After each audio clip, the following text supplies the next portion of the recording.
Brittany's new car. We're gonna get into it.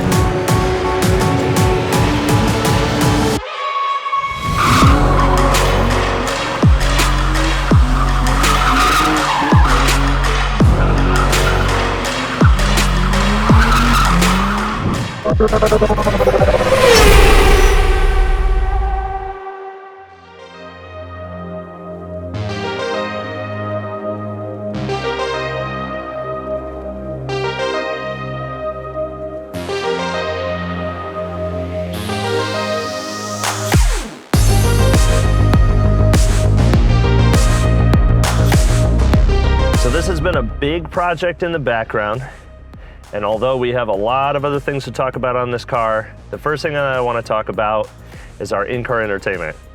If you've been to a drift event, you know there's a lot of waiting around. You're in the staging lanes, you're in the paddock, you're waiting for your run group, you're waiting, blah, blah, blah. So you can just be sitting there in the car bored, or you can be sitting there in the car entertained with in-car entertainment. That brings us to the Atoto X10 head unit. This is the newest, baddest thing they got going. It's filled with features, and there's a few special features that I wanted, and that's why I chose this head unit. So it's got all the typical things that you might expect: GPS, weather, clock, etc. You can run these things in CarPlay or not. Personally, I don't like CarPlay or Android Auto. I just like the standard operating area. But we've got, at quick touch, GPS, weather, you got your Spotify, any sort of music streaming stuff, whatever. Most importantly, YouTube. By the way, don't forget to like, comment, and subscribe. But we've got our App Store. This is an Android operating system based radio. Again, that's another special reason why I wanted it. Specifically on this car, I'm running a factory gauge cluster, so I can utilize the application Real Dash. So Real Dash is cool because I can take my OBD2 data and I can actually transmit it over Bluetooth to my dash, and now I have an aftermarket gauge set up here. This can also work if you have a standalone and that sort of thing. So very important to have a full-featured Android operating system. You can't just do this with like one of those generic cheap head units from overseas. So very cool thing there. But yeah, being able to watch videos, stream your favorite music. So Atoto actually reached out to us and asked if we wanted to do an install with this thing and check it out. This is the newest stuff. And actually, I have one of these head units in one of my other IS300 Sport Crosses, and I love it. This is just the newest version of that, which I intended to buy anyway, but luckily they were willing to sponsor all this stuff. So let's go through. The other thing that we got that's relevant to drifting is we got their... Where is it? We got the TPMS. The cool part with this is you can actually get all your tire pressures and temperatures directly onto the head unit. So if you're sitting in the staging lane, you want to check your pressures and temps, you can actually set alarms for high temperature alarm, high pressure alarm, low pressure alarm, whether it's Fahrenheit or Celsius, aka bald eagles or European temperature units, whatever. Pressure type, etc. Low battery alarms on the sensors. The cool part is too, the sensors go right on the outside of the tire. So if you're swapping rear wheels and stuff like that, you can just boom, pop the caps off, pop them onto the next wheel, and you have your pressures. There's no repairing or any of that sort of stuff when you have the internal sensors. The other thing that I like is, when you're in the paddock or you're doing a nighttime event, you gotta have your glow. So we actually added their LED kit.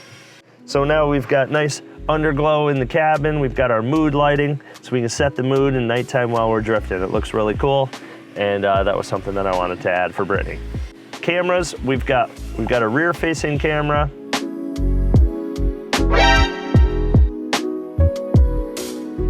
A forward-facing camera. So both cameras are full-time record, so we can actually save to a USB drive and run it as a DVR. So whether you're driving the car on the street and you want some sort of a dash cam, you can do that. We can also record our runs on the camera as well with the forward-facing. Both of them, I think, are 1080. Also, Atoto makes this cool wireless remote. The cool thing about this is if you have a quick release, you can actually take the wheel off, hang it up, move it around. But the cool part about this is you can actually control everything. You can also control the screen, turn the head unit off, turn it back on, that sort of thing. Calls, you can force on the forward-facing camera or the rear-facing camera. Very cool. But cool little thing. Again, not super expensive, and I love that you can, you know, either mount it right on the outside. I'm actually gonna make a mount plate so that this mounts like somewhere inside so it's not in the way of when you're drifting, but like form factor wise, really easy. And then it doesn't matter if you have the wheel on or not. You don't have to worry about a clock spring or any of that sort of stuff. So super cool, easy peasy, love that. The other thing that they've recently added, which makes the X10 sort of different than everything else, is they have Drive Chat. So Drive Chat is a software that uses ChatGPT to help you with tasks. If you want to do things hands-free or whatever, it's able to set routes or set, you know, calendar stuff or whatever. You just hit the button, speak to it, and then it saves and carries out those tasks. So pretty cool to be hands-free and all that stuff. So if you want to check out the X10 or anything that I showed you today, I do have affiliate links down in the description. Atoto, big thank you to those guys. They sent all this stuff out for me to try, which is awesome. I'm super excited. Brittany is stoked on the mood lighting and the interior LED stuff and all the features. She's a big nerd, so she likes ChatGPT and stuff too, so she's definitely gonna be leveraging that. Anyway, let's get into all the other bits.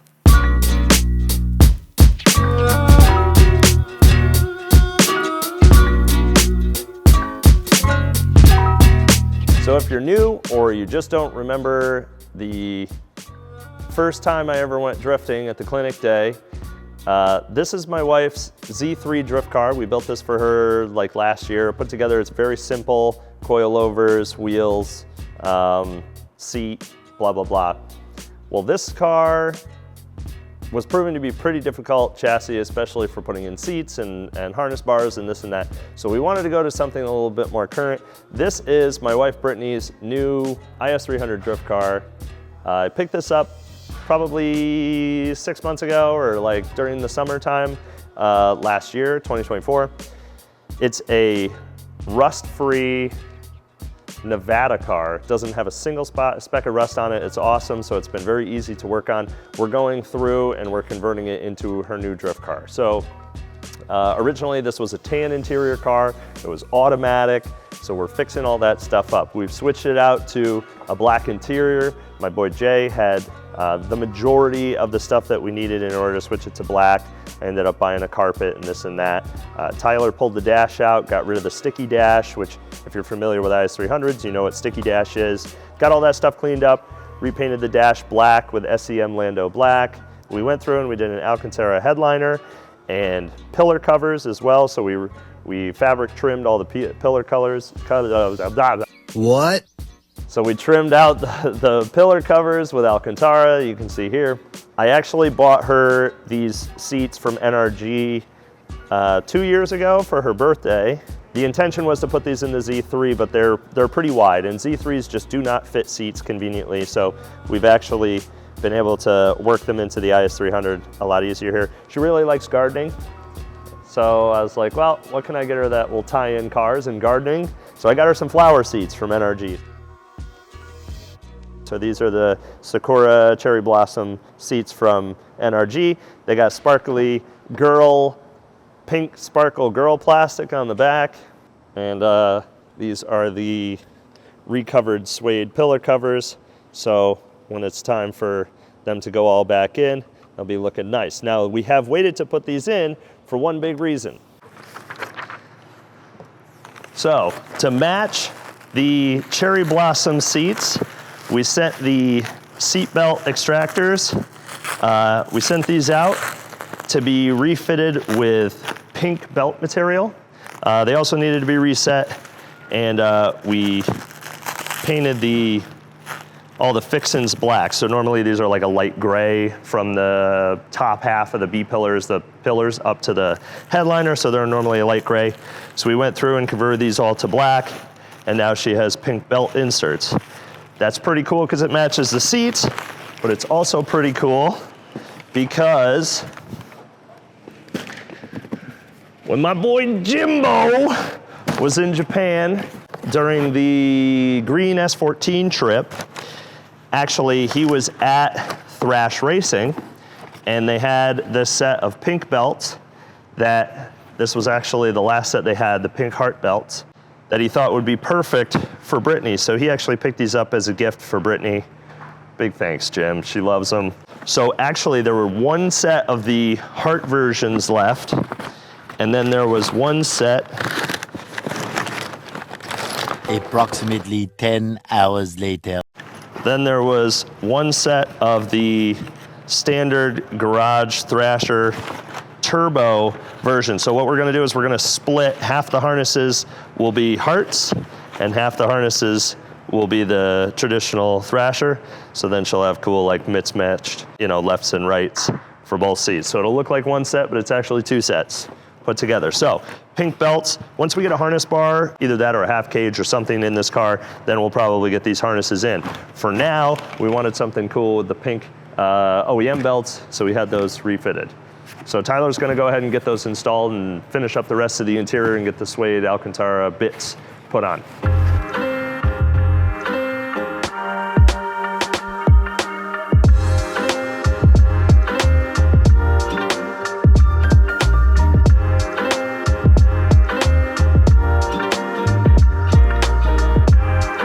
Engine bay. We made a lot of little changes, nothing crazy. Again, this car is gonna stay all motor for now. So the factory NA2J makes more than enough power to slide around, a low powered car with small tire. So we're just gonna stay stock 2J. Car's got like 225,000 miles on it, but it runs really well. So we just went through, put fresh valve cover gaskets on it because it had a pretty significant oil leak. Otherwise, replace some of the dry rotted hoses and things like that, typical of a desert environment. We deleted ABS, so we've got Chase Bay's ABS delete kit. We've got the proportioning valve and all that stuff in order to set for the rear. We also converted this car to manual, so we've got a 3/4 inch Tilton master cylinder that's from Chase Bay's as well. Just a quick cooling package. Since we deleted the automatic transmission, I wanted to get rid of the cooler that sits on the inside of the lower end tank of the radiator. Automatic radiators have like the transmission cooler built in, usually on smaller cars. On trucks, they're separate, but on cars, I wanted to just get that out of there, put a Mishimoto aluminum radiator in there, HPS hose kit, oil cap, to go with the theme of the pink anodized. We actually got, this is a PRP 2JZ oil cap, but Samet actually did a custom color Samet pink that they offer, so weirded it up pink to make it match everything. Otherwise, extremely simple. Stock motor, really untouched with the exception of a few service parts. The ECU, I did go with a Quantum Auto ECU just to delete the automatic bits, make sure that it wasn't gonna throw any check engine lights or reduce the power. So these things, the throttle bodies, the cable doesn't actually pull the throttle body 100%. It pulls an accelerator pedal position or an APP that then translates to the drive-by-wire to pull it the rest of the way. So if there's a check engine light, these cars are usually down on power. The other thing is they have a power button inside, which is like a hold gear, and to make sure that the VVT-I works under a certain RPM. So the Quantum Auto ECU just eliminates all those problems, and it bolts right in. There were no check engine lights. Everything works perfectly fine. So I just plugged that in. Otherwise, new crank pulley, very common on the 2Js. You'll notice, if you have an old 2J or a high mileage 2J and you hear what sounds like a belt squeak, it might actually be the pulley separated from the center hub. That rubber connective tissue in there actually breaks, and then they run independently. So a lot of people think like, oh, I got a belt squeal, and they may not even notice like the pulley is delaminated. So we just put like a cheap aftermarket one on there, and it works perfectly fine. Otherwise, super, super simple. She's gonna be running, all motor for now, about 220 horsepower, probably best case scenario, maybe 200 at the wheels, but this will be perfectly fine. The future plan is to turbo it, but I figure she'll get her feet wet on this platform, before we even need to get into any of that stuff.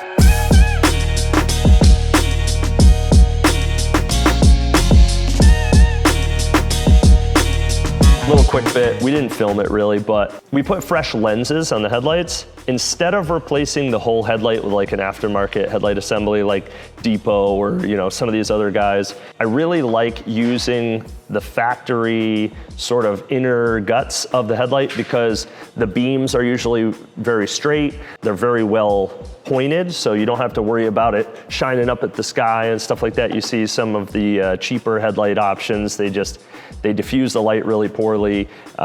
You just don't get good lighting, or they're totally, aiming in the wrong direction. So we just use the OEM bits and we put a fresh set of lenses on them. So got rid of the cataracts.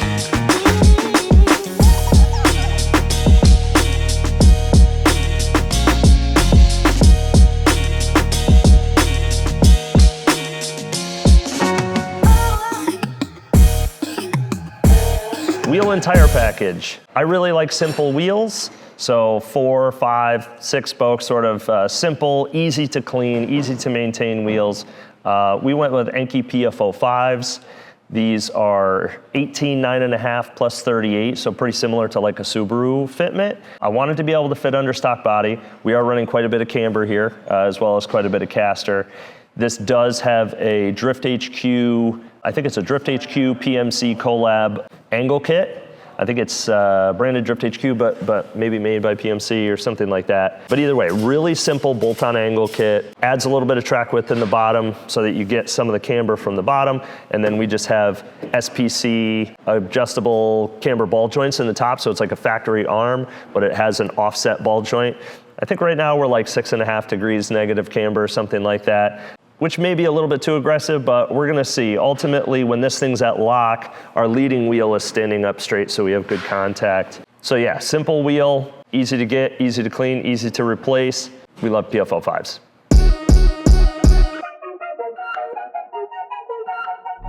In the back, we threw a fresh set of dark chrome 0405 taillights in there.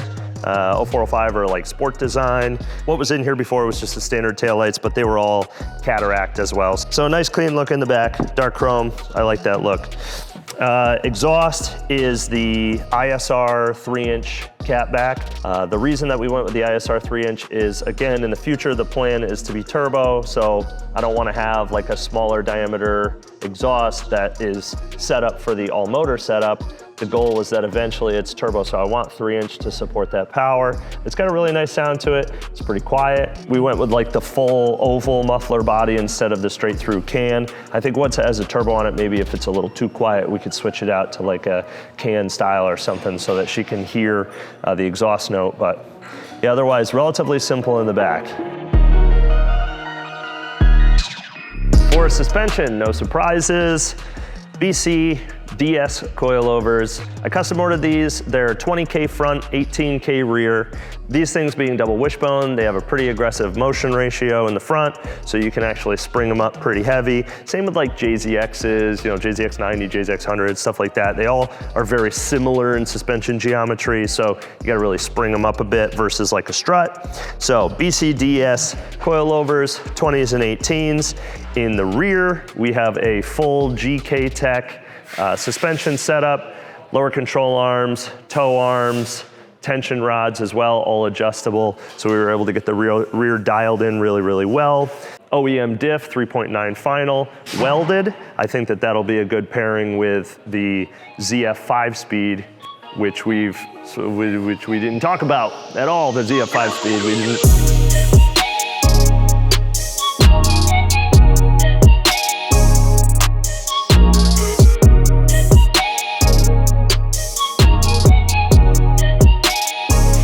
For the manual conversion, there are a lot of options out there. You can go with a CD09 or a T56 Magnum. A lot of guys use that transmission. Obviously, R154 is an option as well. The IS300s have a pretty small tunnel, although all those transmissions can be made to fit. For me, it's like, okay, if I'm at an event and I want to be able to service this thing and I need to access everything or do work on the clutch, on the side of the track or whatever, I don't want to be manhandling a CD out of a car like this unless I've done like pretty big mods to the tunnel. So I ended up going with a ZF 5-speed out of a Z3M or similar. But ZF 5-speed, they have good short gear ratios. It's a really small box. They're only about 75 pounds. So you can, a single person can get the car up on jack stands and get the transmission out pretty easily and not, be banging into the tunnel and stuff. Like when you have a big CD09 in there or a T56, it's not as straightforward to service on the side of the track.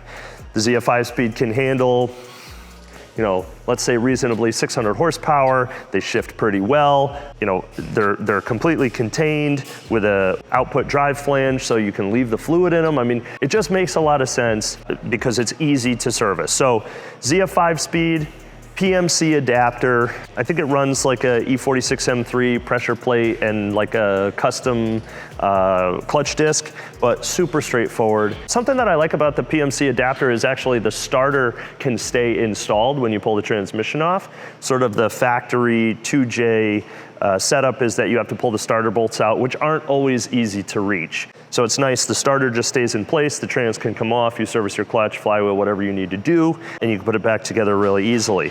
As far as this being a common swap on IS300s, there's really not a ton of guys doing it. I mean, I have to assume that someone's done it in this sort of way before, but there's really not a lot of supporting options in terms of drive shafts. So we have a local company, Mitchell Drive Shaft. They do all of our drive shaft work. They're fantastic. They can make everything custom. So we had them make a custom aluminum drive shaft. We just worked together on what drive flanges we need and sort of length. And we did that with a Drift HQ drive shaft adapter output to go from a 3-bolt to a 4-bolt. So super straightforward. They built it locally. It was done in a few days. Fantastic. Again, that's mated to an OEM diff. This was an automatic car, so it's a 3.9 final, just factory open diff, and we just welded that sucker up. Welded diff is perfectly fine, especially for this power level. Really no need. We didn't do any sort of handbrake thing or anything like that. Maybe eventually I'll do a pass-through or something, but the OEM e-brake is perfectly fine.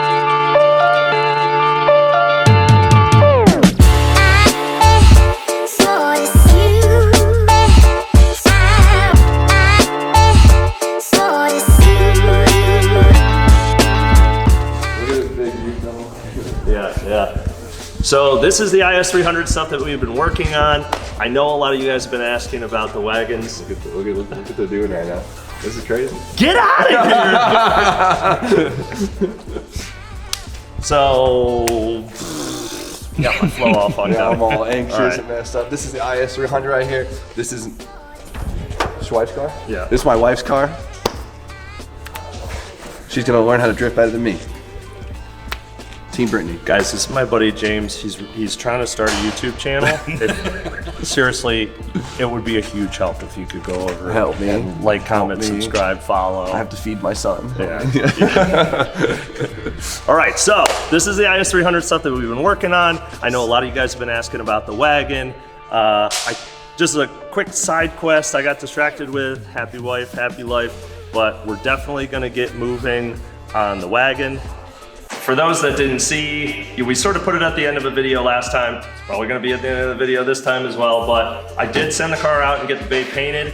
This is C5 Z06 Millennium Yellow. Eventually the whole car is gonna be this color, but for now I just wanna get the bay painted. We can get the motor together, get it in. Hoping to make a ton of progress on this after. What's this, an update video? Is this an update video? Something.